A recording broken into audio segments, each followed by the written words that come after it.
Option trading ஜர்னியோட first video தான் இது. Actually 1 வீக்குக்கு அப்புறம் தான் இந்த வீடியோ போஸ்ட் பண்ணுறேன்.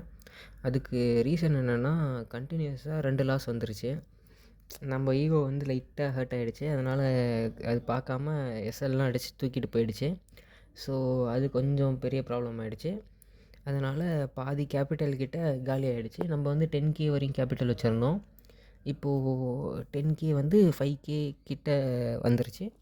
நம்ம வந்து இன்னும் கொஞ்சம் டீட்டெயிலாக அதை பற்றி பார்க்கலாம். அதாவது நான் மொத்தம் 2 நாள் வந்து ட்ரேட் பண்ணேன். அதாவது என்றைக்குன்னா 5ஆந்தேதியும் 6ஆந்தேதியும் வெள்ளிக்கிழமையும் சனிக்கிழமை இல்லை, வெள்ளிக்கிழமையும் 8ஆந்தேதி திங்கக்கிழமையும் பண்ணேன். எந்தெந்த பேர்ஸ் பார்த்தா 23 100 23 250 இது ரெண்டுமே பிஇயில் தான் பண்ணேன். இதில் என்ன பிரச்சனை வந்துருச்சுன்னா, முதல்ல வந்து ட்ரெண்ட் வந்து பிஇயில் தான் இருந்துச்சு. அதனால் நான் பண்ணேன். அதுக்கப்புறம் தான் ஷார்ட் கவரிங் வந்துச்சு. பேங்க் நிஃப்டிஸ்லாம் இன்க்ரீஸ் ஆச்சு தெரியுங்களா உங்களுக்கு. அதனால் அது வந்து அந்த நியூஸ் வந்து என்னோடய ஸ்ட்ராட்டஜி போயிடுச்சு.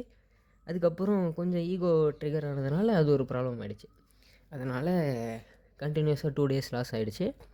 ஃபஸ்ட்டு டே வந்து 2200 சில்லற அந்த அளவுக்கு லாஸ் வந்துச்சு. அது வந்து என்ன ப்ராப்ளம்னா, நான் காலையிலேருந்து ஈவினிங் வரையுமே அப்படியே வச்சுட்டே தான் உட்காந்துட்டு இருந்தேன். சரி நம்ம இது அடிச்சிருவோன்ட்டு.